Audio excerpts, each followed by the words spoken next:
It's the Fellowship of the Geek Show, a weekly podcast about comics, the comic book industry, and other geek pop culture.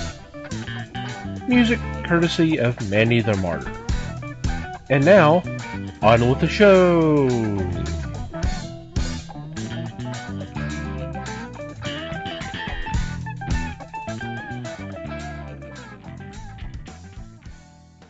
Hey everybody, it's the Fellowship of the Geeks podcast.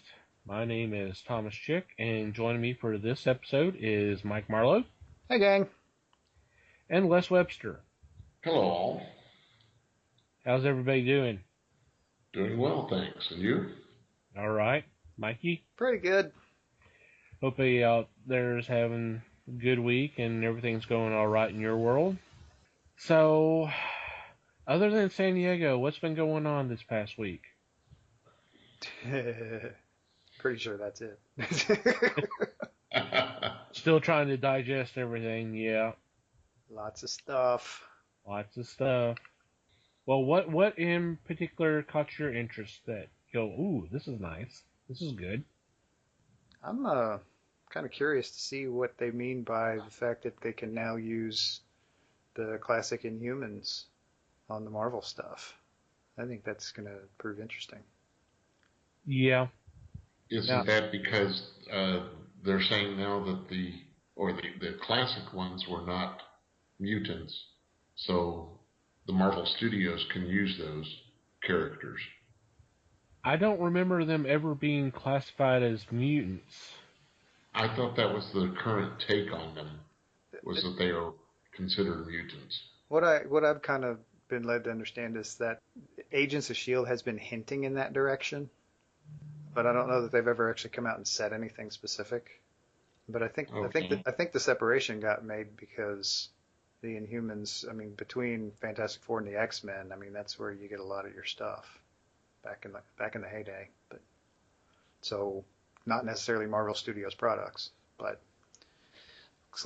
looks like those walls may be crumbling a bit. Who knows? That's always a good thing. You know, it's funny.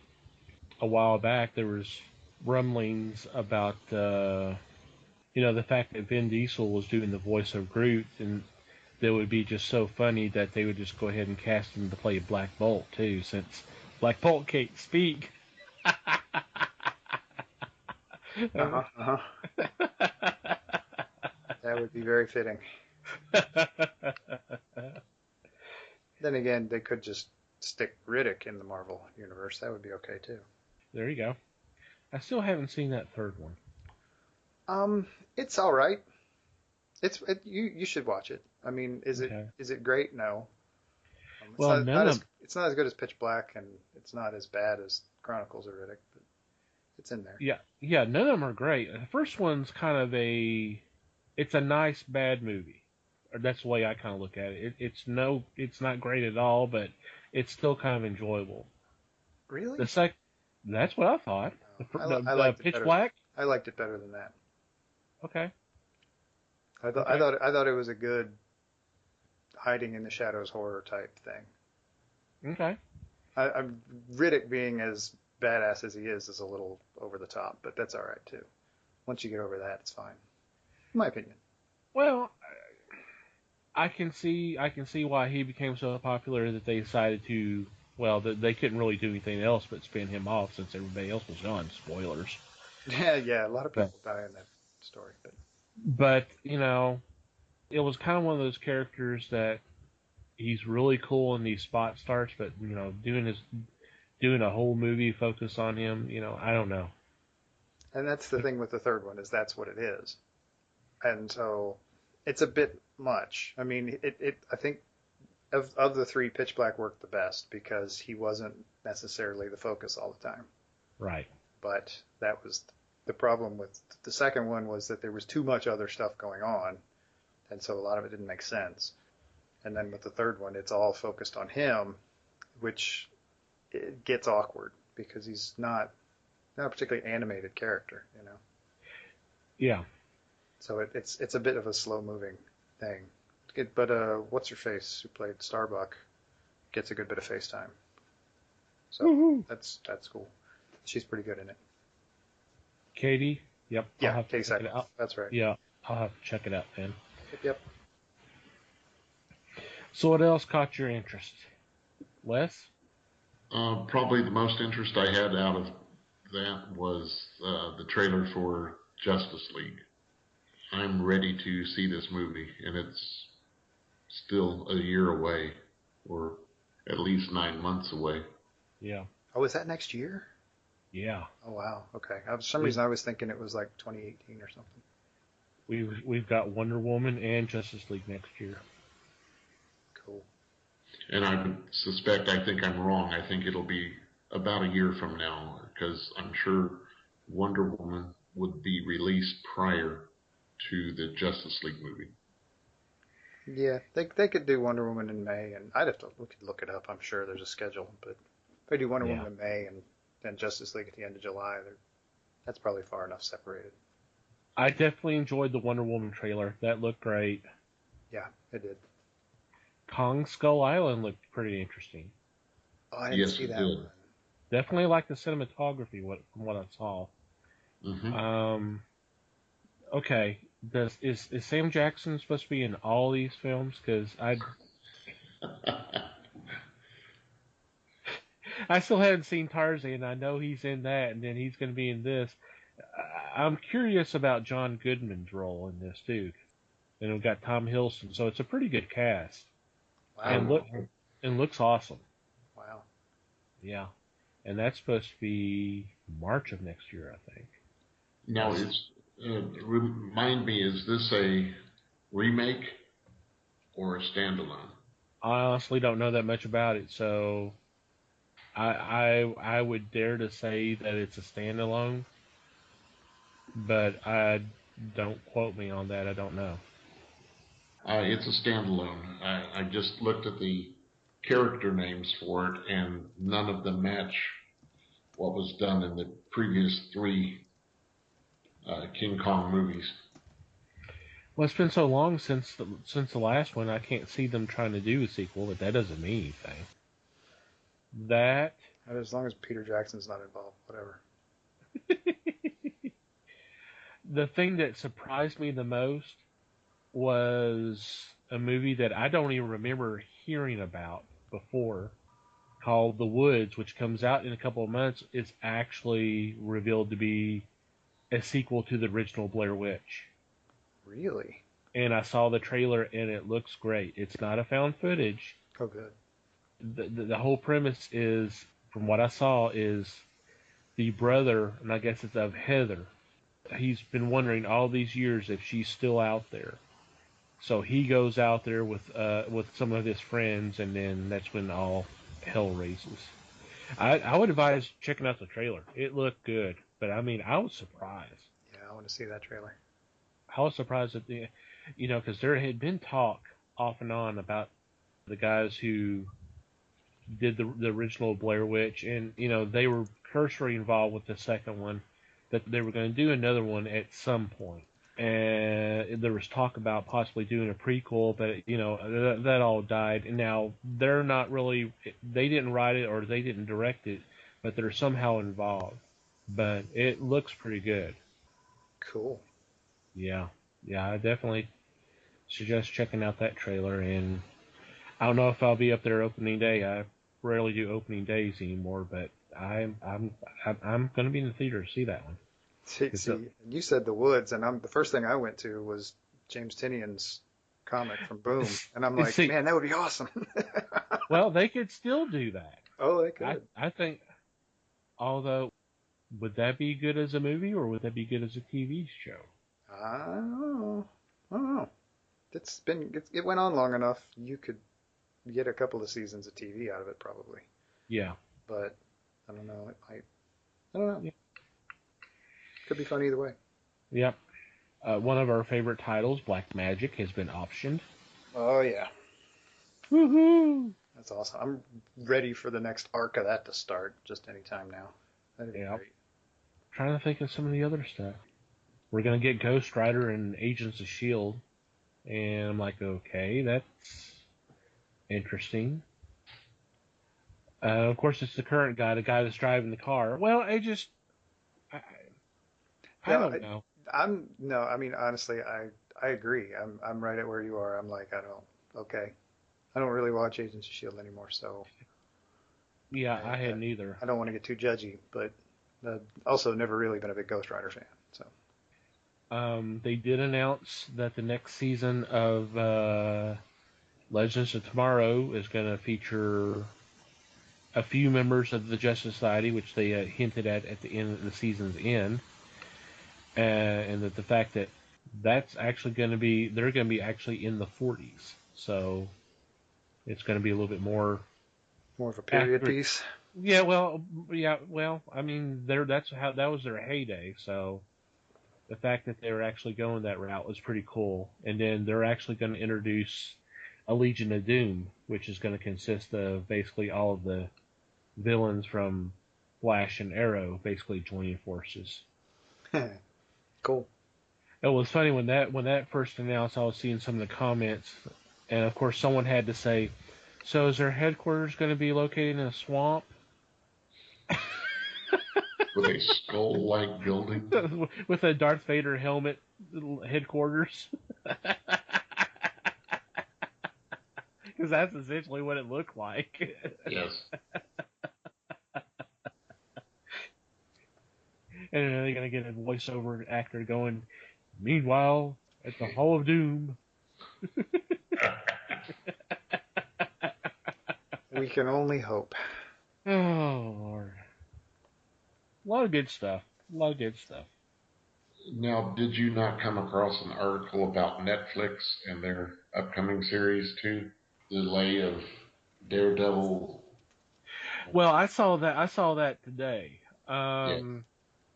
Yeah, they're saying that the next season of Daredevil, Jessica Jones, and there was something else was going to be until 2018.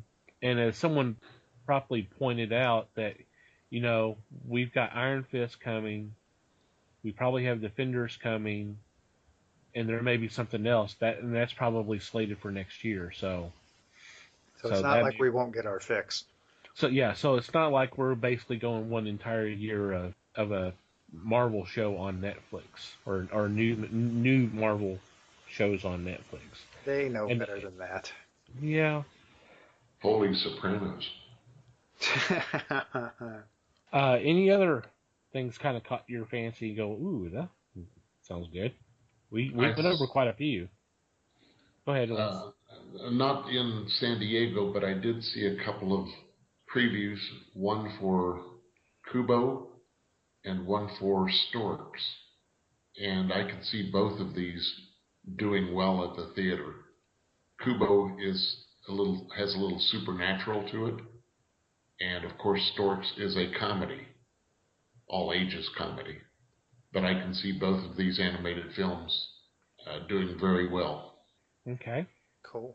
I got one that's not from San Diego either. I'd heard about this before, but that's fine.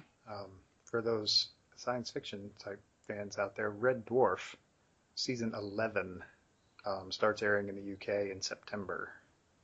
Ooh. And Good. the last I heard, they had been planning to do seasons 11 and 12 kind of at the if not at the same time, they were at least planning to do at least two more seasons.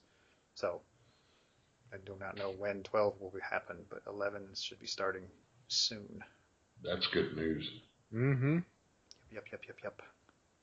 See, the season 10 was honestly better than I thought it would be. I'm a big fan. I'm a huge Red Dwarf fan. So it got a little weaker like season 7, season 8. But then with 10, they really managed to bring it home. So I'm looking forward to 11. I'm not sure when we'll get it in this country, but that's okay. Very cool. Hopefully in a few months. Yeah, probably. It would be nice if they would do the way the BBC now carries Doctor Who and show it the same night there as here. So we now get the Christmas special when BBC does in England. That would be cool. Yeah, I don't. I wasn't expecting an argument from Mike. that would I would have to figure something out for that, because I'd have to figure out a way to get hold of that. Mm-hmm. Well, on cable, if BBC America would do that, that would be tremendous. Yeah, if I had cable, that would be great. But I know. I would, like I said, I'm sure I could figure something out on a short-term basis. I'm sure there's a way. I'm sure something could be arranged. Mm-hmm. Where there's a will. Somebody will take my money somehow for it. Well, if money's going to be involved. Aha. Let's go ahead and get into this week's topic. Okay. Unless there's anything else y'all kind of want to discuss. Anything else you want to say, hey, this happened too. No, not yet. Hey, this happened too. I knew that was going to happen. That wasn't a surprise to anybody. Everybody knew that was going to happen. Yeah. That was my tribute to Miss Cleo. Oh. Ooh. Ouch. Anyway, something we had mentioned, or was mentioned in one of our prior episodes when we were talking about the summer films, we had mentioned Star Trek, the new Star Trek Beyond film. And I wanted to kind of go over a couple of things that have happened. I guess both of them happened before the premiere of the movie because the movie just came out. That I want to kind of discuss and maybe give Mike a chance to talk a little bit something about. I'm sure to the people who've listened to the prior episode was like, I really want to know what his thoughts are. So we may give him a chance. We may. We'll see. It depends on how things go. I want to discuss the whole situation with Sulu, and for those who may not remember or somehow what was not around social media when the show broke, it came out that in this alternate timeline that we're now watching the films from, Sulu has said that he is gay. And this was done as a tribute or an honor to the original actor George Takei. And just as quickly as that hit, we found out his response, which was, I believe his comment was, it was unfortunate. And his thinking and his reasoning was, it wasn't what Gene Roddenberry had envisioned. So I kind of wanted to get your thoughts. I know what I feel about that. So I kind of wanted to get what your thoughts are. First of all, identifying the character, the sexuality, and then the response of George Takei. Who would like to lead off? I'll go. Alrighty, Les. In the movie, you do see Sulu. You do see Sulu disembark, and he is met by his companion and their child. They walk off together.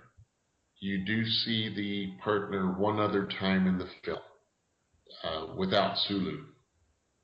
But to me, it wasn't disturbing. What Mr. Takei said, I'm not sure. Because to me, Gene Roddenberry set the story up to have diversity. The crew was extremely diverse. And as a result, if there's a question of sexuality, I didn't see a problem with it. So I'm going to have to object, or not object, but just respectfully disagree. Yeah. I'm sorry? Respectfully disagree. Thank you. I respectfully disagree with what he said. I think it was that, like I said, Gene was trying to be different with everything and anything he could. Even to the point where from between the pilot and the first episode, you changed captains and you almost changed the entire crew to accommodate television.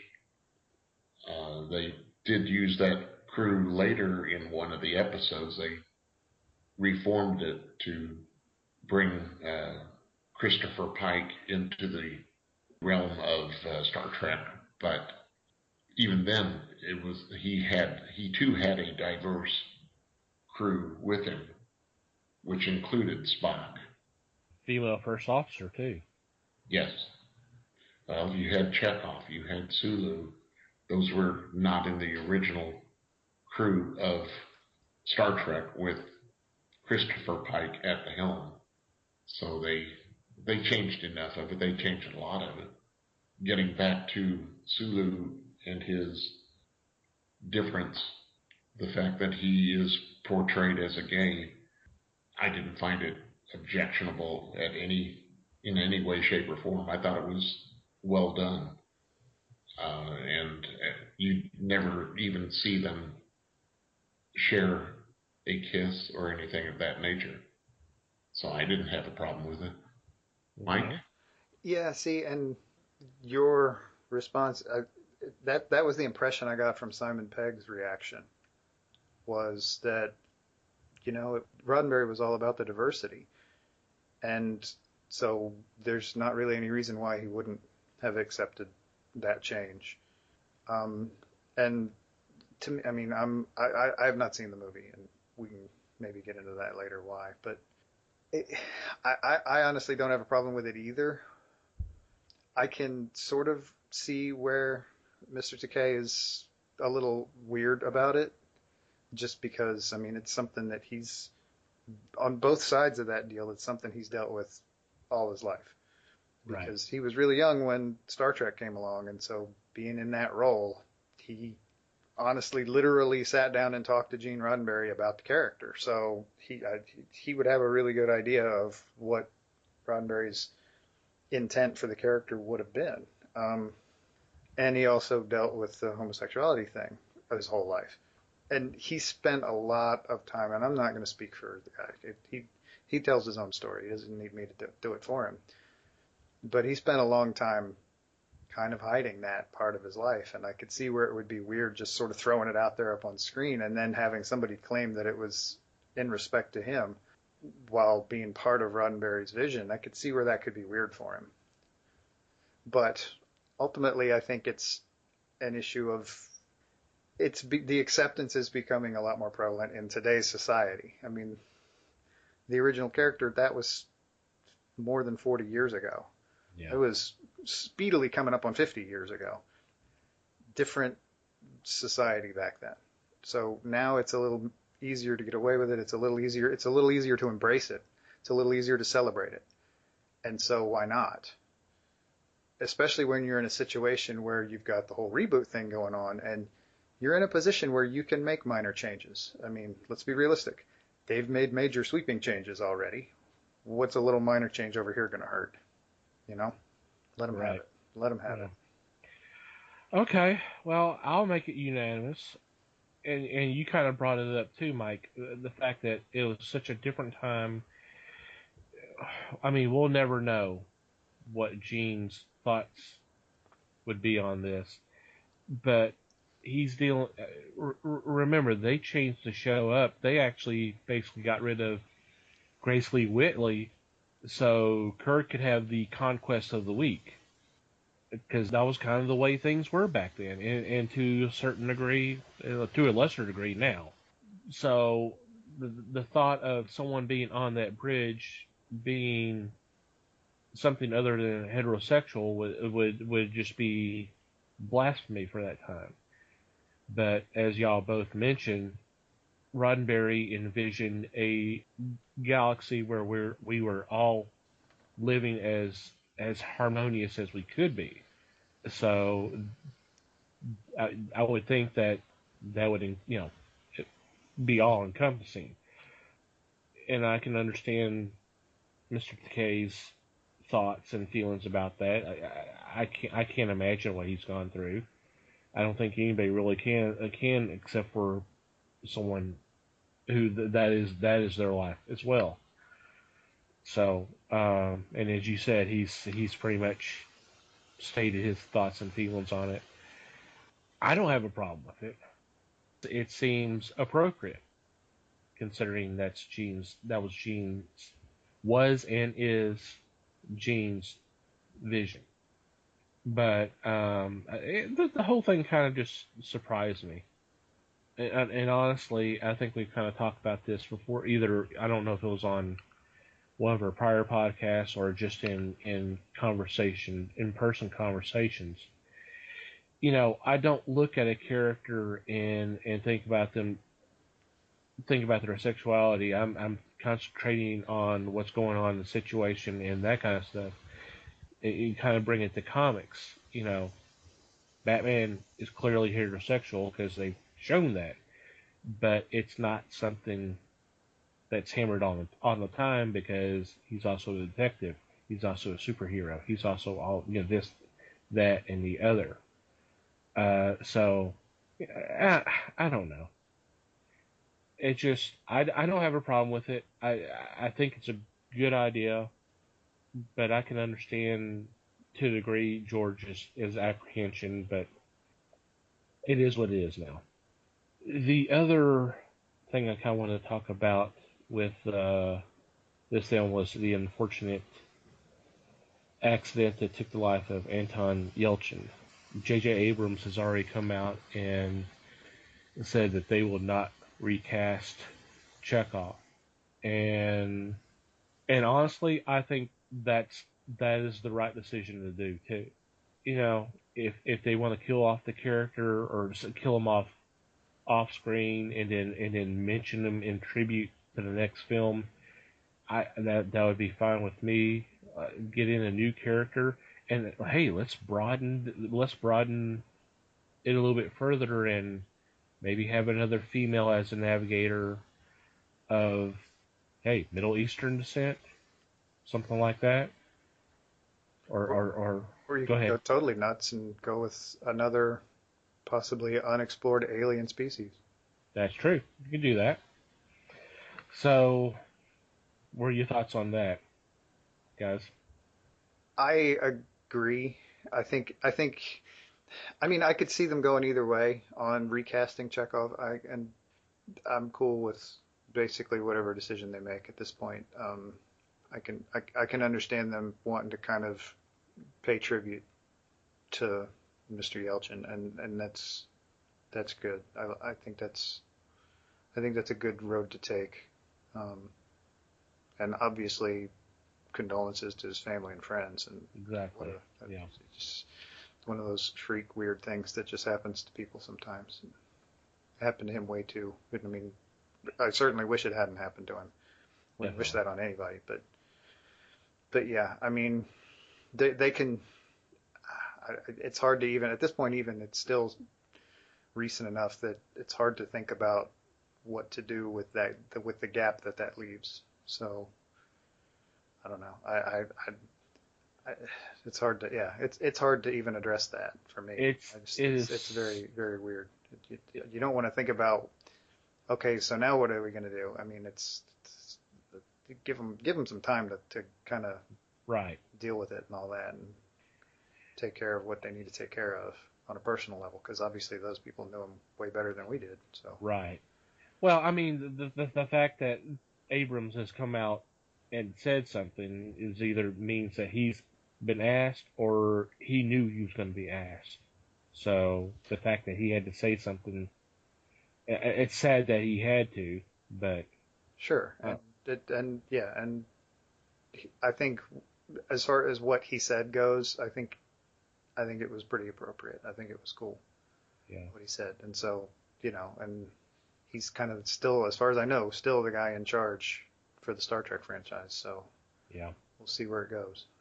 One of the network stations, I don't remember which one, was actually showing the two movies back to back, and I caught some of it. And you're right, it's still it's hard for me to watch it in scenes with him in it and going, oh my God, he's gone. Yeah, because he's so young and he was such a talented actor. He was great from what I've seen in some of his other stuff. I want to see The Green Room. I have heard I've lots heard of really good things about that movie. I've heard a lot of good things about that with him and Patrick Stewart in it as well. But it's just kind of so mind blowing to see those scenes with him in it and going, He is not here. It's so sad to even think about it right now. Yeah, our society has some weird views on death. But anyway. Yeah. The movie was dedicated to both Nimoy and Yelchin, and it was pretty nice the way it was presented. Yelchin did not have much in the movie. He was not on screen all that many times, but that's just because of that writing. It wasn't that he was not given scenes because of his passing, obviously. Obviously. Yeah, that movie was in the can before anything happened. Yes. But they did handle it very well. And I'm hoping that you guys get to see this movie, because I have some questions that I still scratch my head over. I've heard good things about it. I was gonna try to go see it, but life happened. One of the things I've heard is very encouraging to me is the character interaction seemed to be a lot more like the original series, and particularly between what I heard was particularly between Bones and Spock. But I'm like, well, they were already kind of doing that in the other ones, but it made it sound like there was a lot more, and that's good to hear, because there was still kind of there wasn't a family vibe. And even in the original series, to a degree, there was a family vibe almost from the get-go. There was still professionalism, but there was still, hey, we've been doing this for, well, I don't know. So. It was more fluid.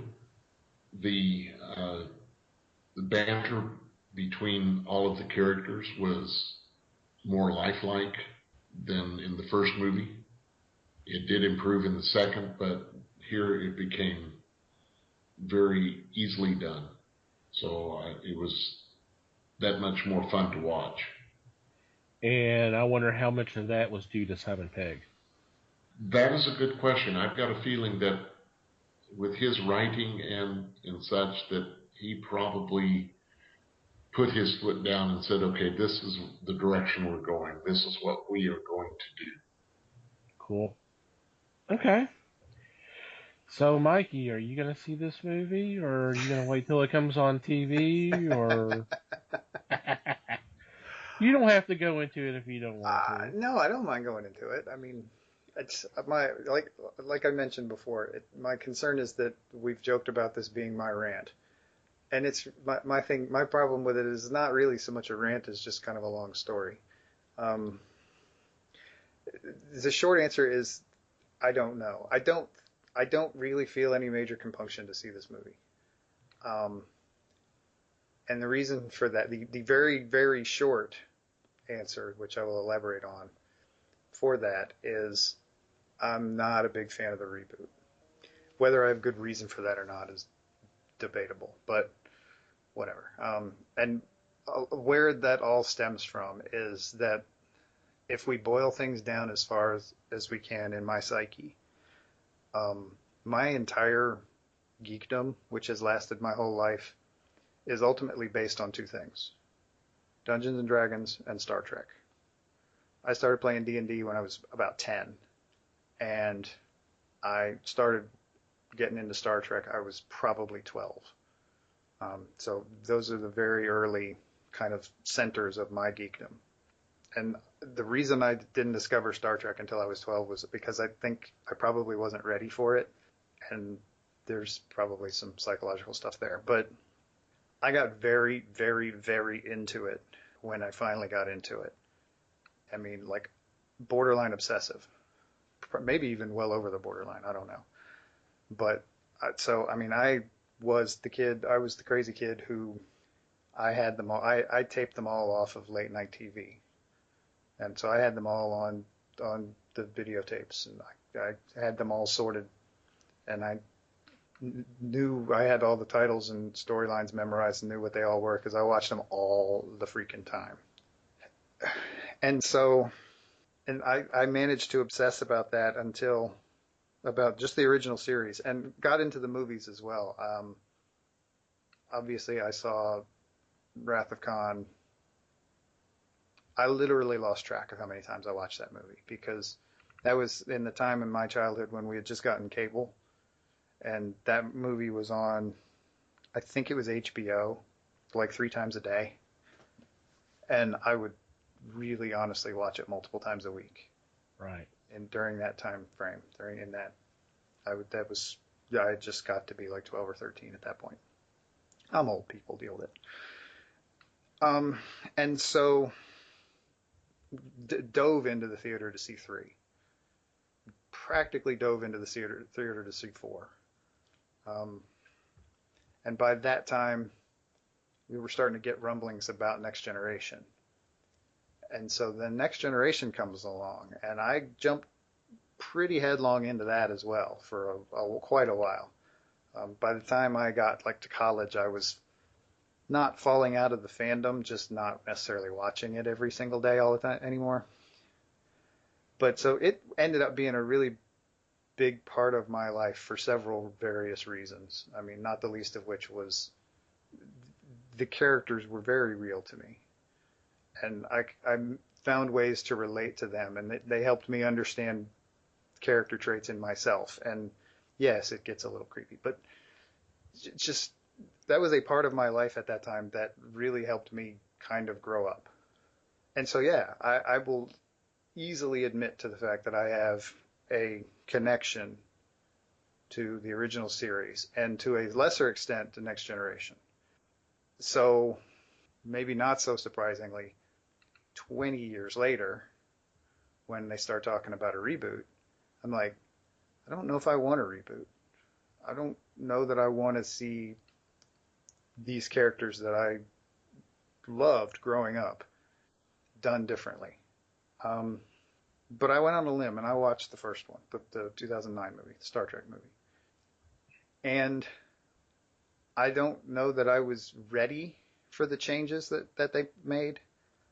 Looking back, it's taken me this long, or nearly this long, to figure out what the deal was with the changes and kind of what they meant. And I honestly, looking at it rationally, don't have a problem with the reboot, but they made changes to these characters that I had loved. And at the time especially, I didn't see the reason for it. It didn't make sense to me that they needed to change these people the way they did. And that so much of the changes hinged on a story trope that I'm not a big fan of to begin with, which is time travel. That bothered me. That for me was a big problem. And I never really got over that. And so, and ultimately they changed Star Trek from Star Trek to an action movie, which, I mean, I like action movies just fine, but I didn't need for Star Trek to be an action movie. So we fast forward a couple of years. I'm like, okay, so I didn't really like the reboot movie, the 2009 Star Trek movie. Didn't really like it. Fine, whatever. When the second one came out, there started being rumblings about the second one, and I was like, okay, they're going to keep doing this. And by that time, I was even 2 years later or whatever, I was like, okay, they're going to keep doing this. That's fine. It made money, whatever. It's Hollywood. If they can make money, they're going to make money. And they start talking about Benedict Cumberbatch getting involved. And then they started talking about there being some mystery as to who he was supposed to be playing. And I'm like, all right, I'll play along. What's the deal? And they actually managed to hold on to that mystery, as I recall, for quite a while before it came out that he was going to be Khan. And honestly, that's the point when I should have walked away. Because, like I said, I seriously lost track of the number of times I watched Star Trek II, The Wrath of Khan. Mm-hmm. Because I really like that movie. That is, I have no delusions about whether it's a great movie. It's not a great movie.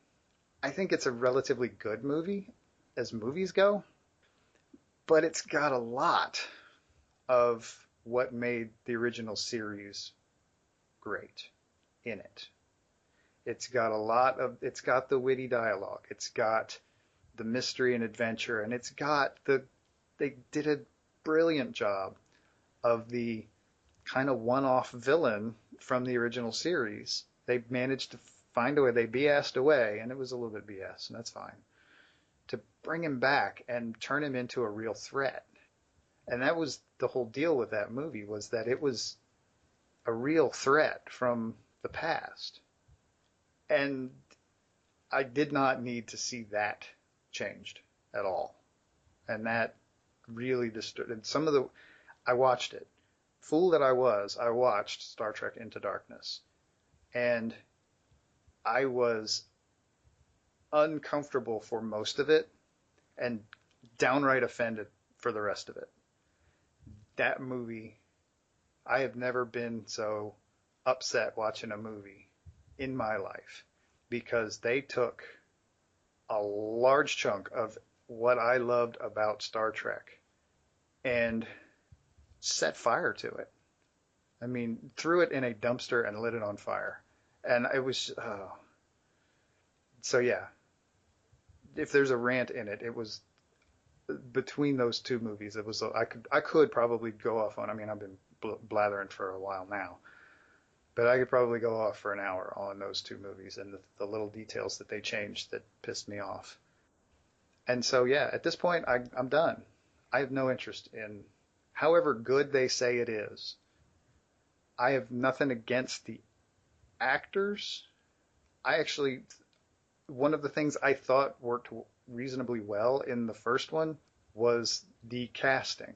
I thought they did a nice job casting pretty much everybody. I mean, there were a lot of characters that got really glossed over in that one. But overall, I thought the casting was really good. I had nothing against those people. I've never been a huge J.J. Abrams fan to begin with. And as far as I know, he drove a lot of the changes that were made. I don't know for sure exactly who did what, but so I'm still not a big J.J. Abrams fan. I mean, I was really hesitant about The Force Awakens because of what he had done to Star Trek. I gave him a chance on The Force Awakens because A, my son really wanted to see it, and B, Star Wars was where he really wanted to be in the first place. I mean, which kind of ticked me off, because if he didn't want to do Star Trek, why the hell did he? But I digress. So yeah, will I see Star Trek Beyond? I don't know. I sincerely doubt it. I'm going to have to hear something way more impressive. I've heard reasonably good things about it so far, and I'm going to have to hear something way more impressive than I have so far before I commit to watching that movie. The way I see it, Mike, if you want to go on for an hour, that's fine. The way I look at it, you're going to edit it anyway, so. Yes, I am. I will say about this version, if you enjoy action, yet you do have the quips and such, this is a good movie. The action starts right at the beginning. You're just crushed by what it first happens. Yet it's very solid. It's a solid writing job and directing job in this one. Abrams is not behind the camera here, so it's going to have a different feel. They got the guy from the Fast and the Furious to do it. Yes, they did. Which, talk about action movies. Yeah. So there's no doubt that it's an action movie. I will ask you one thing about it, and yes. This may jump me off on a rant, and that's a risk I'm going to take. What happens to the Enterprise in this movie? What do you think that it's going to make its way back? Is it going to blow up? Because it sure looks like in the trailer that I saw that it gets pretty well shredded. Okay, well, I will just say that yes. You will just say yes. Yes, it gets pretty well shredded. See, I'm not saying that. That's one of the things that bothers me. And that was actually starting to annoy me in the movies I mean, we'll put it this way. I nearly cried. And when did that movie come out? 3. When did Star Trek 3 come out? The Search for Spock. 80, 83, 84. Yeah, so I mean, I'm like a teenager, and I was practically in tears in the movie theater when the Enterprise blew up. Yeah. They did it. I watched up to that point, knew what they were doing, knew it was coming. It made sense in the story. But man, It was an old friend. the Enterprise was one of the characters. Yeah, it was an old friend in that franchise. It was very much an old friend. It was home, you know? Yeah. That hurt. And the thing that bothers me is that they keep the further they've gone along. I mean, they didn't blow it up again for a while, but especially when they got to the next gen movies, they're always trying to destroy it. They kept I mean, every movie it was torn to pieces just a little more every time. And I was just like, why? Why are we doing this? This is not necessary. Shore leave. And I don't want to watch that. I don't want to watch the Enterprise get destroyed again. I just can't do it, you know? Yeah. I mean, especially with a batch of movies that I don't have any love for anyway at this point with the reboots. I don't need to see that again. Yes, these are definitely geared more toward action as opposed to the original, and unfortunately that's just kind of the mentality we have. That Trek has never been really action. It was action when there had to be action. Right. There was action was a part of it. Action was a part of life on essentially a military vessel. And that's fine. That's great. And when it comes up, I mean, whether it was done particularly well or not on late 60s television, we don't have to go there. No. I will by no means claim that the original series was perfect. But it... I see what you're getting at. I understand what you're saying. It was more complex. The original series, it was a complicated show, and mostly because they were trying to get away with stuff. There were things that they were trying to deliver messages without making it look like they were delivering messages, which made the show complicated because you're having to spin things and twist things and bring in guest stars to do things, and it was a complex world, which is part of why I embraced it as much as I did, because the world is complicated. Just turning it into a single genre action movie, I don't know. I want it to be complicated. For me, that's a part of the experience, and just making it an action movie takes some of that away, you know? The original series was a cross-section of life, the way I look at it. Everything that happened there was done with the relevancy of what was going on in the U.S. at the time. The first movie, Star Trek the movie. Star Trek the motionless picture. Yes. It carried a bit of that with it. The second movie, Wrath of Khan, definitely was action. Oh, sure. And that's the way it was to be presented. And from then on, they were all action. And then when the Next Generation movies appeared, it was action once again. Yeah, but it wasn't just action. It was character driven, and it was action. And so there were stories going on along with the action. I will grant you something like First Contact, when 75% of the movie, the bad guy is the Borg.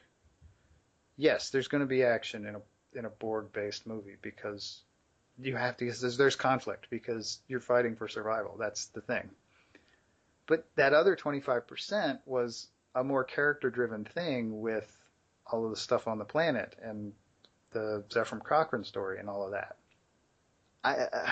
I don't want to prejudge Star Trek Beyond, but is there really anything in it other than action? Other than you've got the action, and then you've got, like you said, the occasional witty quip. Is that the extent of the character development? Is the witty banter? No, sir. Because unless there's a lot of it, that's not good enough, you know? That's not character stuff. It's character, but it's not building character. No, there was a lot of structure with character in this one. Good. They could, obviously, with the new threats, they had to construct. Yet with the crew members, they were able to flesh them out even more. Especially with, I would say, the three majors in the movie, and that is Spock, Bones, and McCoy. Good. I am glad to hear that because I was really worried about it being just Jason Bourne in space. And there was a lot of thought in this one, too. How are they going to overcome this time? So many times prior, it was, well, in the movies, it was shoot and ask questions later. This one, they actually had to think their way through it as to how to defeat the enemy. And their solving of it is reminiscent of another movie, but we won't go into that till you guys have seen this one. Well, it may be a long wait for Mikey. It may. Well, DVD won't be too far away, I'm sure. Still doesn't mean he's going to see it. Okay. No, I definitely understand what you're coming from, Mike. I mean, I have some significant ties to Star Trek, and I can understand your reaction to the reboot, and I shared them to a degree. I still do a little bit. I still nothing against actors, like you said. I still have some issues with Pine's Kirk, but that was kind of explained. I do have some issues with Zachary's Spock, although they don't really explain why he would have changed because of the timeline shift. And just some of the other stuff. I thought it was a misstep to do Khan as the villain for the second one. If they were going to play that card, I think they should have waited a little bit longer. And it's debatable if they should have played it at all. Yeah, I know your feelings about it. But still, I want to see the movie, but I'm not as excited to see it as I was for the others. And I don't know if it's just I just don't know.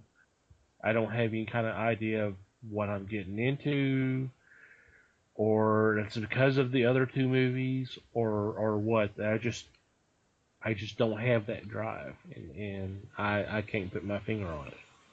Yeah, maybe we're just fuddy-duddies and we don't want to let go of the old stuff we had as kids. But well, I'm willing to accept that to a certain extent. I try to be open-minded about a lot of things, and there are some things I think I do real well, and there's some that I know, hey, I can't. But I think there was just way too many changes for something that was for basically spoilers for those who have not seen the movie. It's been out 7 years now. 2009, yeah.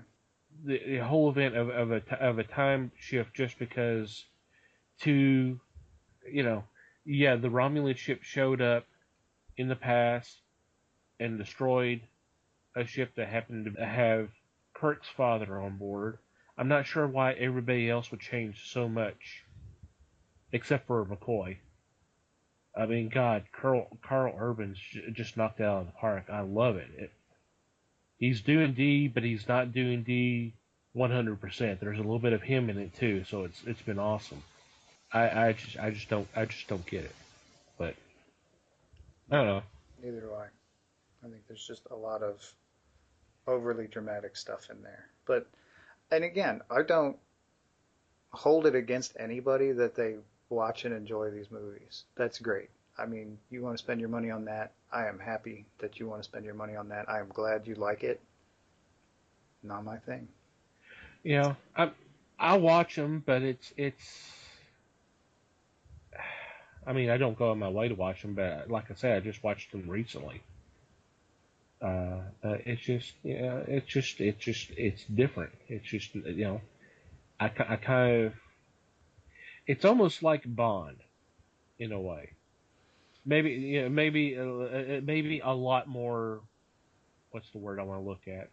Because they approach it differently. That may be a wrong analogy. I don't know. Well, and with every new Bond, there's a definite shift. And this is why, it just will totally derail this. This is Woohoo! why when people, that age-old question, who was your favorite Bond? My answer to that is Bond is my favorite Bond. Because because the movies for each of the Bonds were, whether it was intentional or not, whoever designed it or not, they were designed for that particular Bond, and each Bond has kind of a different spin. Yeah, I there's a mean, different tone. right, Definitely. Connery was the cool guy. He was the smooth yet brutal Bond. I mean, I don't know, not everybody, not even everybody who watches Bond movies has read the books. Bond from the books was nothing like Sean Connery's Bond. Nothing. It was a completely reinvented character at that point. But it worked. And everybody loves Connery. And then Roger Moore comes along. Roger Moore is a different Bond. Roger Moore is a little more, he's a lot more British. He's a good bit more debonair. He wears the fancy suits a little differently, but really well. And he's also honestly, better with the wit than Connery was. So it's a different Bond. It's a totally different character in a lot of ways. And I could walk through them all until you get to Craig, who, and I'm going to throw this reference in here again, he was the Jason Bourne version. He was the just pure action version of Bond. And I don't blame the poor guy for wanting to give that shit up after 4 movies, because what a beating he took in those movies. Holy crap. He got the living hell beat out of him every time. I cannot blame him for not wanting to do number 5, That, and he's not a young guy anymore. But just throw it back a little bit. Brosnan. You look at the Brosnan movies. I mean, don't think of those movies in terms of Bond. Think of them in terms of sci-fi, because that's where you get a lot of the really pushing at gadgets. I mean, the invisible car and all. I mean, there's just a laundry list of implausible sci-fi type gadgets that he's got. Dalton was a different Bond. Dalton was the Bond with a heart, basically. And if there's a Bond from the movies that was the closest to the one in the books, it's probably Dalton. And people may hate me for saying something like that, but I mean, Dalton didn't get great scripts. I would say that. Living Daylights was okay. License to Kill was pretty bad, just based on the script. But a lot of that was, I mean, he was the guy who you actually saw emotion in Bond for like the first time ever, because that was the Bond that Dalton was. And I'm just ranting now, but so why would I pick a favorite one when they're all so different? Right. Was where that was ultimately going. They don't really compare in my mind. I look at them as a character that is name and number. And when one dies, they put another person in for name and number. And that's done by the organization that he's a member of. MI6? Rather than just a substitute actor. That's the way I look at it each time they come out with one. But yeah, and the flip side of that, if you wanted to do it a different way, look at each movie as standing alone by itself. I mean, how often do they really refer to their past movies? The only time that ever really happened was with Connery and the Spectre stuff. Those were the only time. I mean, and that was just he would just mention Spectre. It was like, I've been hunting Spectre. that doesn't really necessarily imply anything else. So, given even with that, you could treat each Bond movie, not even just each Bond movie is its own thing. It's completely separate. You could have a different Bond every movie that way, and it wouldn't make any difference. And it just kind of makes it easier to explain all. You don't have to. That way, you don't have to explain the transitions. I mean, it's not like they ever do. The only time a transition ever got explained was Lazenby, and that was one throwaway line at the beginning. This never happened to the other fella. Right. Yeah. Only time I can think of any kind of mention of a prior film other than Spectre, I remember in The Spy Loved Me,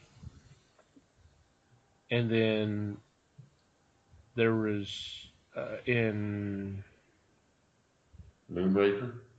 For Your Eyes Only, there was reference to the fact that he was married before.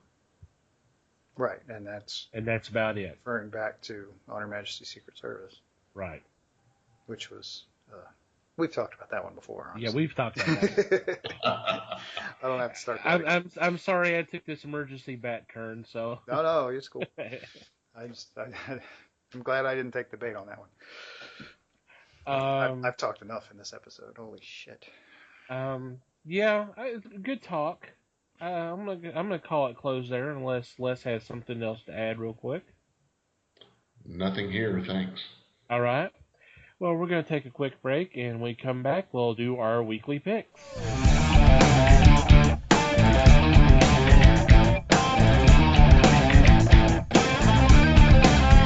And we're back in time for our weekly picks, and I'm leading off today. My first choice is Kill or Be Killed from Image Comics, and it teams up Ed Brubaker and Sean Phillips, who are of Criminal and Fatale fame. And the premise of this series is a young man who's forced to kill bad people, but he's living with this secret, and it's slowly destroying his entire life. So he's going to have to deal with all the repercussions of what he's doing, and the fact that he's being forced to do that. It sounds intriguing, and since it's Brubaker writing, it's going to be a good story. I know that much. So I'm excited. I'm kind of excited about it. Definitely want to check that out. I'm the same way. Plus, the art is going to be great. Oh yeah. Totally. Yep. Mikey, what you got? All right, I'm going to go with an old favorite for this week because Nailbiter number 24 is coming out. And I've talked probably ad nauseum about this book, but it's one of the best horror books out there. If you're not reading Nailbiter, what's wrong with you? But this, in this issue especially, we are being promised some of Buckaroo's secret history in this episode, in this issue. And how can you possibly not want that? Come on now. That's Joshua Williamson, man. It is, and it's always a lot of fun. Yeah, that's a great book. Definitely one of I could probably put 15 books on my top 5 favorite books. Usually, because that's just the way I am. I hate to choose, but yeah, this is one of them. This is one of the best books out there. Yep. Les, what you got? I'm going to lead off with Lady Killer from Dark Horse.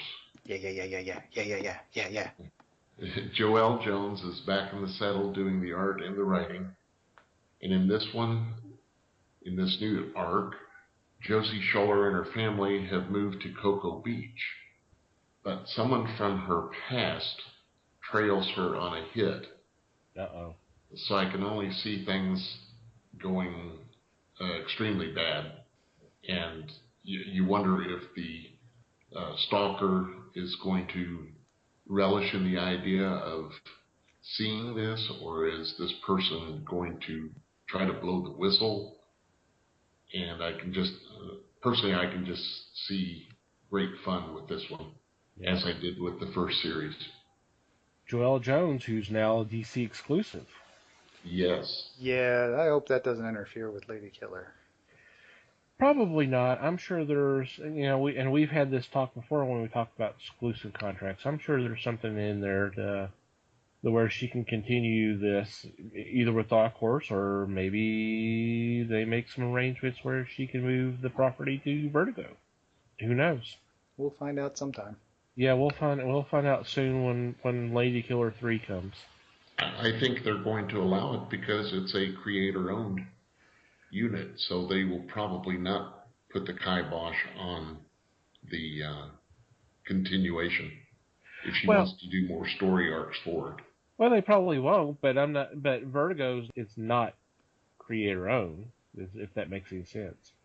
The stuff that they're putting out now, or the stuff that they're coming out with now, as far as I understand, is creator-owned. So yes. it's just a matter of if they're going to allow Joelle to continue doing Lady Killer for Dark Horse, or will she feel that she needs to move to the Vertigo? That's not any of our business. We'll find out eventually, like I said, when Lady Killer, the third miniseries, comes out. So, but we'll see. All right, who's next? Am I next then? You are next. I am next. Okay.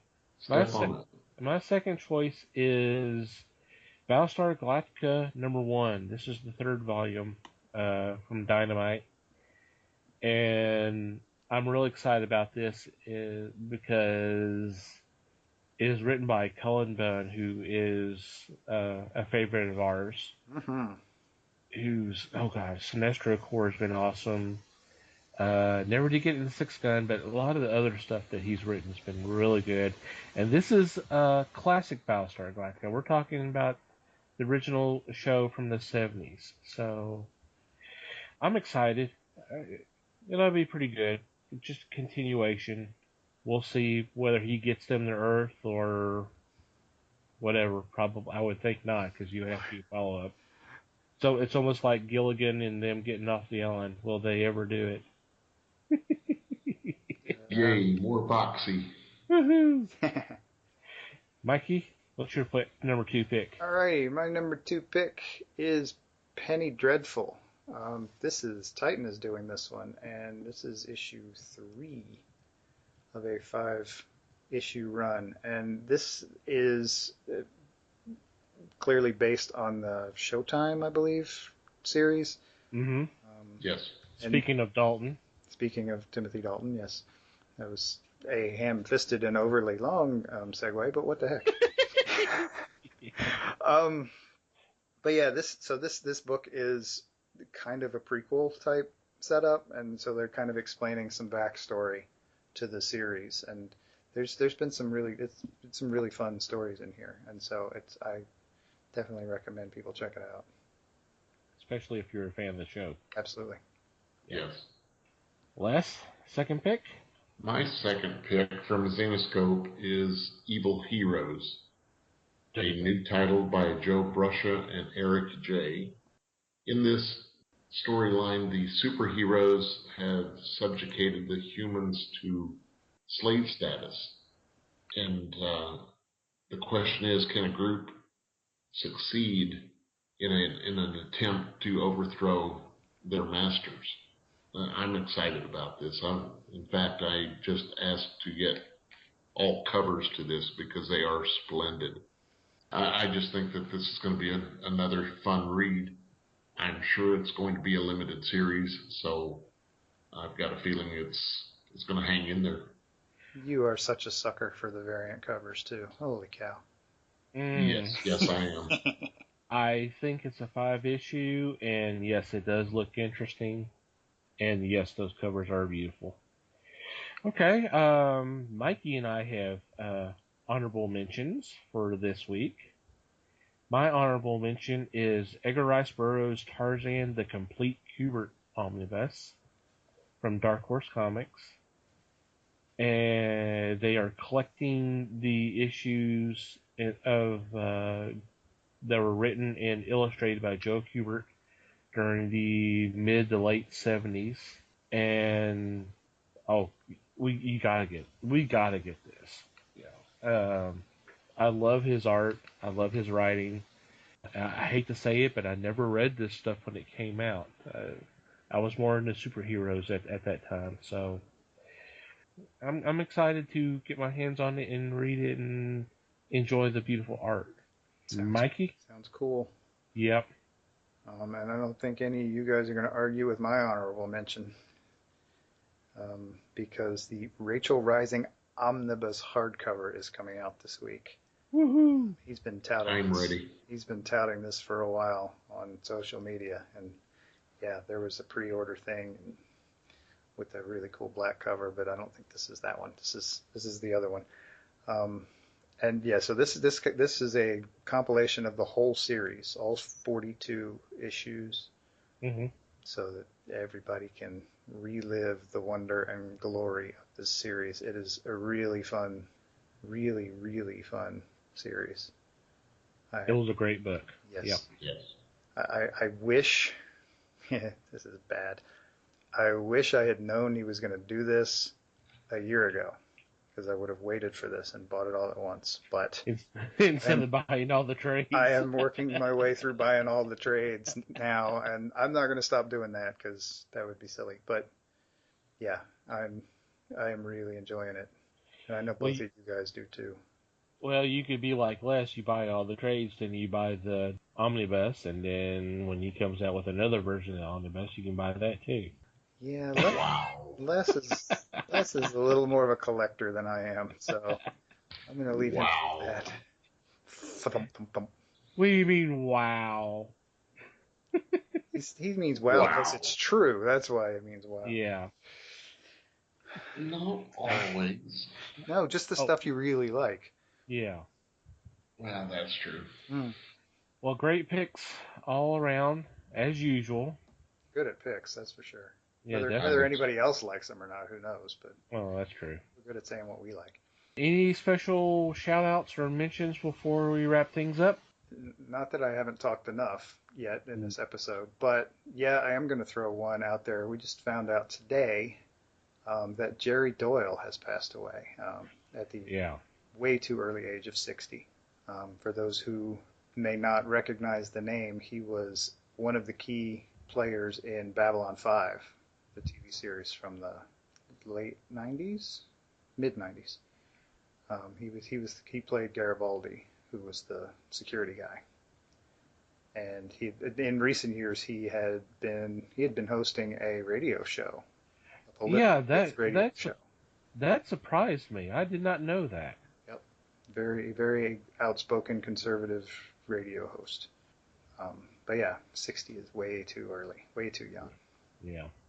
Our thoughts are with his family and friends and fans of the show. Very much so. Yes. Les? Sure. I'll take that as you have no special mentions. Okay. No, I'm sorry, I do not. Thank you. No, it wasn't required. Well, I didn't raise my hand, so I'm kind of at a loss. Raise your hand all you want. We can't see you. That's true. Is that? Okay. Well, first off, we want to thank you, dear listeners, for checking out and downloading the episode and our previous episodes. Do you want to shout out Manny the Martyr for our awesome music? Those guys rock, literally and figuratively. And of course, all the love and attention that's been given to us from Potter and Family, hashtag Potter and Family on Twitter. Seriously, you guys need to go to Twitter, do a search, hashtag Potter and Family, and check out some of those great podcasts. Tons of cool shows on tons of different topics. Definitely. And surprisingly, only a few of them involving alcohol. There you go. Really? I thought pretty much all of them involved alcohol except ours. Okay, I missed. Okay. Unless you guys are tippling that I don't know about. I don't know. Well, I may have been drunk when I was listening, so I couldn't tell. I don't know. And you can't see my hand go up. So. We cannot. No. You have no idea what's in that glass of clear liquid on your table right next to you. That's right. No idea. No idea. Okay. Of course, we always appreciate your feedback, whether it's on the website, you can contact us there at the About Us page at www.thefellowshipofthegeeks.net, or you can send us an email at thefellowshipofthegeeks.net. .net. Thank you. Mm. We are on Facebook, The Fellowship of the Geeks, and we are also on Twitter, since we just mentioned Twitter, at Fellowship Geeks. Mikey has his own page at Mikey Geek, and I have one at Tom TC Geek. We would appreciate any kind of feedback or ratings on iTunes or Stitcher or Google Play. Just let them know what you think about us, or rate us. It'd be much appreciated. Lie if you have to. Okay, exactly. Any feedback, good, bad, indifferent. We're always, if you got any questions or want to tell us that we're completely off on something, please let us know. Yeah, tell us what your favorite tidbit from San Diego Comic-Con was this week. Let us know. Go. Holler at us. There you go. Let's talk about it. Yes, I'd love to hear that. Okay. Anything else before we sign off this evening? I think we're good. Nothing here. Alrighty. Once again, guys, thank you all very much for listening. It's much appreciated. We do love you guys. Until next time, read more comics and support your local stores.